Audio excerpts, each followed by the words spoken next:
Bom dia, Regina. Oi, Hugo, bom dia, tudo bem? Tudo bem, e você? Tudo certo. Vamos fazer uma atualização aí do cenário econômico e setorial, mês de março, já diversos índices divulgados, né, publicados, entender se teve alguma variação relevante, se é só uma repassada do que já vinha acontecendo até fevereiro, né? Fica à vontade. Tá certo. Bom, vamos então, começando a atualização pelo cenário internacional.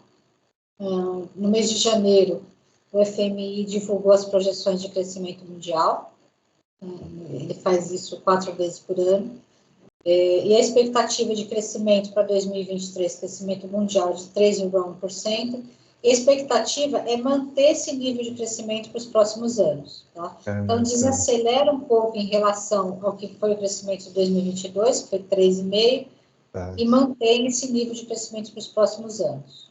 Tá? Então, é um cenário bom aqui, porque a gente vê uma tendência de manutenção dessa taxa de crescimento, sem muitas oscilações. Tá? Então, isso é muito bom para a gente também aqui para o Brasil. Tá certo. Deixa eu fazer uma pergunta rápida, né? Tá. A gente falou de crescimento mais simétrico, né, no ambiente nacional, na última reunião entre os setores. Em termos globais, existe algum tipo de análise também que pode ser feita nesse sentido ou não?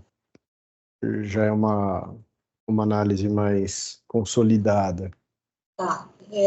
O que dá para a gente dizer assim, globalmente, que a gente vem percebendo, principalmente depois da saída da pandemia. A indústria, em muitos países, ainda vem registrando um crescimento muito baixo ou praticamente estagnado, igual no Brasil. Tá? Tá. E o consumo, então, aí, se a gente verificar, por exemplo, Estados Unidos, tem um consumo crescente, tá? Muito Uhum. parecido aqui com o Brasil, então, é o consumo das famílias. Né? Então, a indústria, Tá. de modo geral, meio de lado, e o consumo crescendo. Tá? E aí, nesse consumo, também, serviços também. Então, por isso Tá. que não favorece tanto a indústria. Tá? Entendi. Então, de um modo geral, de uma forma bem resumida, é esse o cenário. Tá? Bem parecido com o Brasil também. Interessante essa perspectiva global também, setorizada, né? Sim, sim. Em relação a câmbio, Bom, em relação ao câmbio, também é um cenário de manutenção desse nível aí, né, em torno de 5, até o final desse ano, ano que vem. O que pode oscilar um pouquinho mais para cima, um pouquinho mais para baixo, porque a gente tem algumas forças que jogam o câmbio para cima, outras para baixo. Então, por isso que a gente vai vendo essa oscilação em torno de 5, abaixa para 4,90, 4,93, 5,05. Né? Então, alguns fatores que fazem essa volatilidade ao longo do ano. Tá? uhum, Essa expectativa aqui do boletim do Focus do Banco Central é que termine o ano, dia 31 de dezembro, em 4,93, tá? Mas tá, ao longo do ano ele vai oscilando. Então, a gente tá, tem uma balança comercial, o ano passado já foi recorde, esse ano seria o segundo ano de recorde, né? Tirando que foi o ano passado, que realmente foi muito, muito grande, mas tá, ainda é uma balança comercial bastante positiva. Então, isso faz com que o dólar venha para baixo, né? Mas aí você tem outros aspectos, por exemplo, as contas públicas, né? O Brasil vem apresentando déficits primários, expectativa ainda nos próximos 3, 4 anos continuar com déficit primário. Então, esse é um fator que fortalece o dólar em relação ao real. Tá? tá, Um outro aspecto, a gente tem eleições nos Estados Unidos esse ano, que nos próximos meses isso vai vir mais ao cenário, né? Então pode fazer o câmbio oscilar mais. Tem tendência de redução de taxa de juros nos Estados Unidos, então isso também mexe bastante no câmbio. Então são fatores, é uma combinação, não é um fator só, é uma combinação de fatores que a gente vai ver essa oscilação. Isso aqui é importante para as empresas olharem, principalmente para a empresa uhum, com custo dolarizado. Tá? Mesmo que ela não importe matéria-prima, se ela tiver algum custo dolarizado, isso em algum momento pode impactar o fluxo de caixa. tá. No caso, a gente tem projetos, clientes, né, que têm contratos de financiamento em dólar, né? Isso é uma informação relevante para dentro da empresa, né? Sim, sim. A balança comercial, saldo em 2023, provavelmente favorecida aí pela exportação de grãos, né? Exatamente. O Deve ter agronegócio que vem puxando bastante. E todo o segmento de mineração também. Tá? Petróleo, minério de ferro, mineração. também vem puxando essas exportações. déficit primário, pelo menos existe uma tendência de, entre aspas, menos piorar, né? Exatamente, é isso mesmo. Ficar menos negativo, né? O que já é importante. Você comentou da taxa de juros, né, norte-americana. Isso afeta de uma maneira positiva o câmbio, ou qual seria o efeito nesse sentido?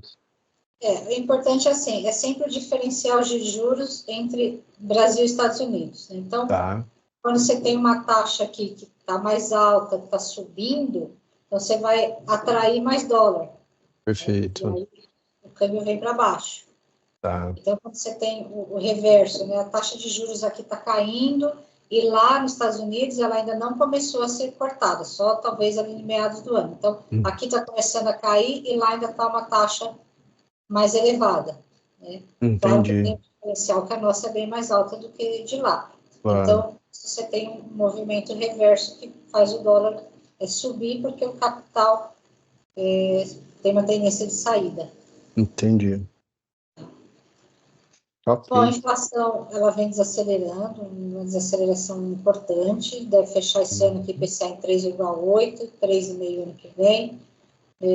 Apesar de a gente ter tido aí, tem uma expectativa de quebra de safra esse ano, mas a gente está falando de uma safra do ano passado que foi recorde, e a Uhum. safra mundial também foi muito boa, porque o El Niño, ele afeta globalmente a agricultura diferente do jeito que afeta os países do hemisfério norte, do jeito que afeta os países do hemisfério sul. Então, a gente tem uma safra global muito boa, com isso os estoques estão recompostos. Então, por isso Ah, que a gente não teve um repico de inflação, apesar de ter essa tendência de safra menor esse ano. Tá? Mas ainda está um pouco distante da meta, do centro da meta, que é 3%. Então, isso daqui é o principal ponto que o Banco Central vai olhar para reduzir a taxa de juros. tá certo. Tá? Então, a taxa Selic hoje está 11,25. A próxima Uhum. reunião é quarta-feira, dia 20. A expectativa é que ele corte mais meio ponto, né? E continue reduzindo, fechando esse ano em 9%. Expectativa para o ano que vem é 8,5%. Por que a gente não consegue ver lá em 2025 uma taxa menor do que esses 8,5%? Porque o Banco Central ainda vai perseguir o centro da meta. Tá? Uhum. Então, quando a gente conseguir ver, enxergar já a inflação mais próxima dos 3%, aí o Banco Central se vê um pouco mais confortável para cortar mais juros. Enquanto isso, não. Tá certo. Tá? Bom, em termos de crescimento, o IBGE divulgou os dados fechados de PIB agora dia 1º de março. Então, o Ah, PIB, tá. tá? Então, em 2023, o PIB cresceu 2,9%, muito em linha com o que foi o crescimento de 2022, e bem em linha com o que o Boletim Focus vinha já mostrando, já vinha na expectativa de 2,9%. Tá. E a expectativa para esse ano aqui é uma desaceleração de crescimento, em torno de 1,8%, mas tem um viés de alta aqui para esse 1,8%. Já tem Uhum. algumas casas aí acreditando que dá para crescer 2% esse ano. Tá? E o Tá. que é importante aqui a gente ter em mente? Tem uma diferença relevante, que eu até já comentei outros meses. O que foi o crescimento de 2023? Foi puxado pelo PIB agro, que cresceu 15%, e esse ano a gente não tem essa contribuição. Então, Sim. a gente vai ter uma normalização de crescimento. Tá? É uma desaceleração, mas eu vejo com bons olhos isso, porque a gente tem um crescimento, porém mais simétrico entre os setores. Tá? Então, indústria Sim. crescendo, comércio, serviços. Tá? Interessante esse equilíbrio do crescimento, né? E Sim, aqui, a previsão para 2024, mês passado a gente viu ela em 1,6, né? Então já tem uma revisão para exatamente. cima, né? Esperamos que Sim, essa revisão continue crescendo. com certeza. Tem um viés de alta aqui, sim. Tá. E a taxa de investimento, também nos dados fechados de 2023, o IBGE apontou uma queda de 3%. Tá. Expectativa de crescimento de 1,3% para esse ano. É baixo ainda, se você for ver, vai crescer menos do que o PIB, Uhum. mas é uma tendência gradual de retomada dos investimentos. Já Tá? é uma tendência de retomada, né? Interessante, Já para a gente tem projetos, né, clientes que fornecem para as indústrias, né, de máquinas, né, equipamentos, né? Tudo isso é investimento, né? Os clientes desse cliente, né, vendem para empresas que estão fazendo investimento, né? Então, na cadeia, de alguma maneira, isso deve influenciar também, né? Sim, Favorecer o desempenho de volume de negócios. é isso, puxa toda a indústria, né? Tá. Bom, e nesse cenário que a gente tem uma tendência de crescimento mais baixo, então tem uma leve expectativa de piora da taxa de desemprego, saindo aí de 7,8, que foi ano passado, para 7,9. Nada muito relevante, mas é só chamar atenção para esse fato.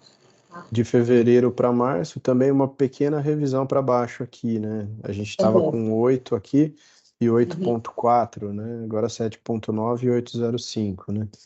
Tudo que é revisão positiva nos anima, né? Muito, muito mesmo. Bom, em termos de crédito, até janeiro, que é o último dado disponibilizado pelo Banco Central, ainda vem essa tendência de desaceleração do crédito, mas as expectativas são de retomada, a tendência, né, do crédito crescer esse ano, favorecido principalmente pela redução das taxas de juros. Tá. Então, a redução das taxas de juros, ela incentiva o tomador de crédito. Tá? Com certeza. E a inadimplência, ela vem começando a ceder. Né? Para a Tá. pessoa jurídica ceder um pouquinho aqui na ponta, para a pessoa física vem cedendo, principalmente por conta do programa Desenrola. Tá. Em termos de confiança, tanto da indústria, do comércio e do consumidor, a gente vem percebendo uma leve melhora, tanto da indústria quanto também do comércio.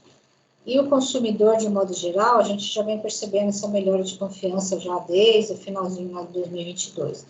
O consumidor, ele percebe mais o impacto da inflação mais baixa sobre a renda dele. Então, isso, e como o emprego também está bastante resiliente, então essa combinação de inflação mais baixa com impacto positivo na renda, o desemprego baixo, então isso favorece a confiança do consumidor. Né? Já o empresário, tanto do varejo quanto da indústria, ele olha mais no cenário de longo prazo, ele precisa começar a ver os juros caindo, precisa começar a ver a economia crescendo de uma forma mais robusta, mais simétrica, para ele se animar a retomar os investimentos. Então, é uma confiança que ela vem um pouco mais para frente, uma expectativa de melhora também. Entendi. Demora mais para refletir, né? Sim. Bem, e o varejo, que são os dados de janeiro, que o IBGE disponibilizou recentemente, então o varejo cresceu no mês 6,8%. Tá? Tá. E diversos segmentos apresentaram resultado positivo, né?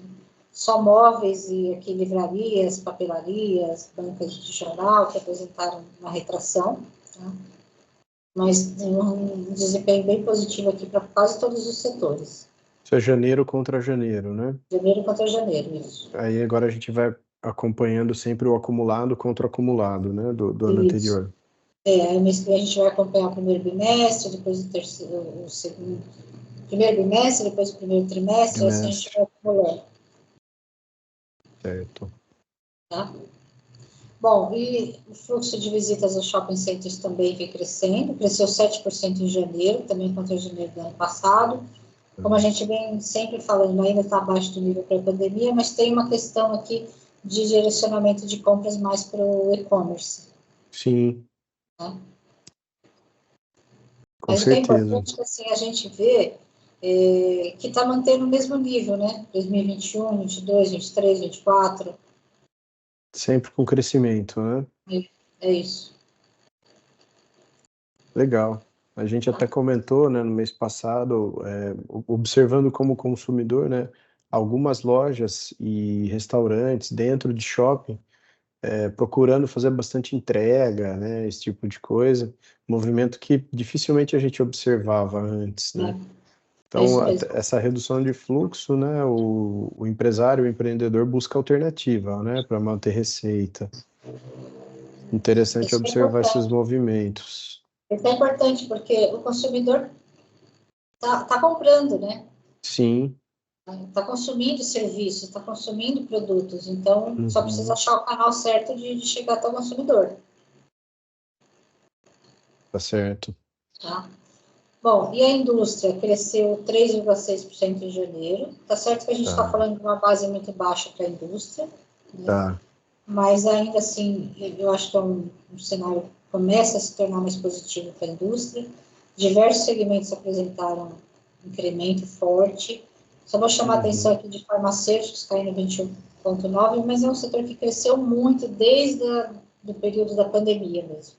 Então, é um setor que está registrando uma retração em um mês, mas sobre uma base que é bastante elevada. Né? E a indústria tem uma tendência de melhora nos próximos meses, principalmente com retomada de investimentos e queda de taxa de juros. Tá certo. Boas perspectivas. Exatamente. Bom, serviços cresceram 4,5% em janeiro. Uhum. Diversos segmentos também registrando crescimento, bem positivo. E esses setores de alojamento, transporte aéreo, transporte rodoviário de passageiros, eles estão muito ligados ao lazer, que foram serviços que cresceram 20% na saída da pandemia. Então, é natural que agora tenha um movimento de acomodação sobre uma base bastante elevada. Tá? Então, é natural ter esse movimento, esse ciclo, né? A gente está olhando aqui janeiro, né? Porque sempre tem um prazo, né, Regina, para liberação, né, divulgação dos indicadores, né? A gente sempre está olhando 1 ou 2 meses, o fechamento, vamos dizer assim, né, o desempenho de 1 ou 2 meses anteriores, né, ao mês que a gente está discutindo. Sim, tem algumas fontes que são mais rápidas, né, que vão mudar com 1 mês de defasagem. O IBGE sempre divulga com 2 meses de defasagem. Tá? E tem algumas outras, essa fonte aqui, por exemplo, fica Abraim, que o último dado é de novembro. A mais antiga, né?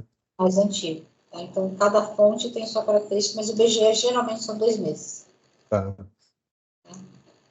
Bom, e o segmento imobiliário? O que a gente está vendo já há alguns meses essa tendência, esse movimento?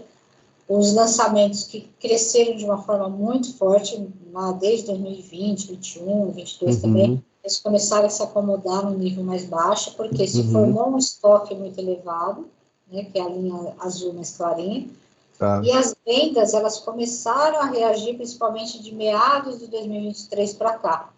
Então, as vendas estão respondendo principalmente à redução de taxa de juros. A taxa de juros aqui nesse setor é o oxigênio. Então, à medida que a gente começar a ver realmente a taxa de juros se acomodar no nível mais baixo, vai dar muito oxigênio aqui para o setor imobiliário. E é impressionante, assim, né, a correlação, né, de uma redução de meio ponto percentual da taxa, o que isso afeta em valor de parcela e quanto que esse valor reduzido de parcela aumenta, né, o universo de possibilidade da população comprar, né? Já vi algumas estatísticas em relação a isso e aumenta bastante, né? Então influencia demais, né, o universo, né, que passa a ter possibilidade de adquirir um imóvel, de conseguir patrocinar a parcela dentro do orçamento doméstico, né? Porque cai também a renda exigida, né? Então, Exato. amplia a população que está apta a pegar um financiamento imobiliário. Perfeito, amplia a população apta a financiar. Exatamente. Bom, e falando desse setor imobiliário, a gente puxa também o setor de material para construção. Foram 2 anos de retração, né, 22 e 23, e agora em janeiro mostrou já um crescimento tanto de vendas quanto de produção. E aí o que eu queria chamar a atenção, ali no gráfico de linha, se a gente for ver aqui na ponta, até o dado de janeiro, ele está acima da média, né?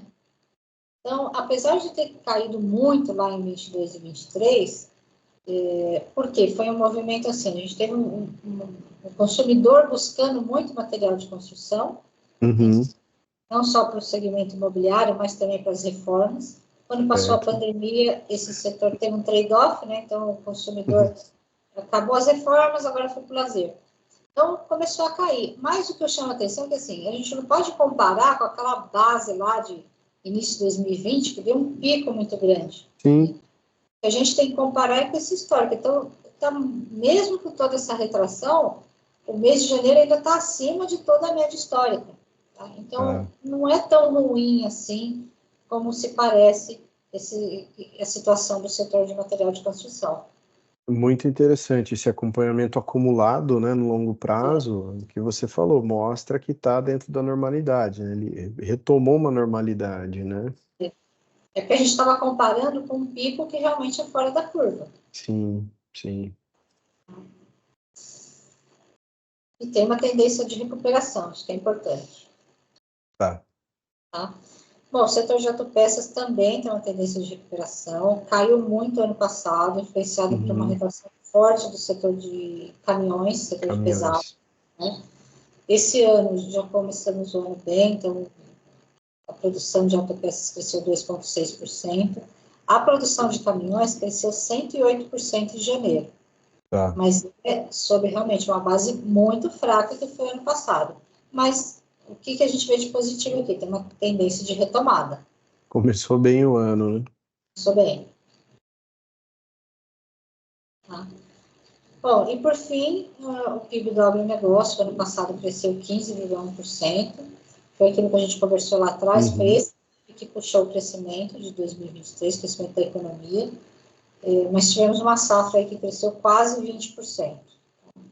Então, esse ano aqui, a safra, que está em período de começo de colheita, a partir de março se começa a colher a safra que foi plantada no ano passado. Então, já tem uma expectativa de retração aí de uns 6% dessa safra, afetada pelo clima. Tá? Então, por conta disso, a expectativa de PIB agro esse ano é de retração de 0,5%. Mas foi uma base que cresceu 15%. Então, não dá para dizer que está ruim, né? Não dá para dizer que está ruim. Sim. Mas não vai dar contribuição para o crescimento total do país, como deu ano passado. É praticamente uma manutenção, né? Exatamente. De uma base alta, isso acaba sendo um fator positivo, né? Exatamente. Então, assim, de um modo geral, é uma tendência de recuperação econômica gradual, inflação para baixo, né? Equilibrada, isso que é mais importante. Inflação para baixo, juros para baixo, favorece a retomada da confiança, retomada de investimentos. A gente não está vendo crescimentos aqui de 2%, 3% de investimento, ainda é um crescimento baixo, mas é uma sinalização de retomada. Então, isso favorece a indústria, favorece todos os outros segmentos. Então, tem uma perspectiva bastante positiva. Tá certo, Regina. Obrigado por mais uma atualização, então. Mês que vem a gente volta a conversar e acompanhar, né? E sigamos aí firmes fazendo a nossa parte. Isso aí, eu que agradeço, a gente se fala mês que vem de novo. Tá certo, até mais. Até mais, tchau. Tchau, tchau.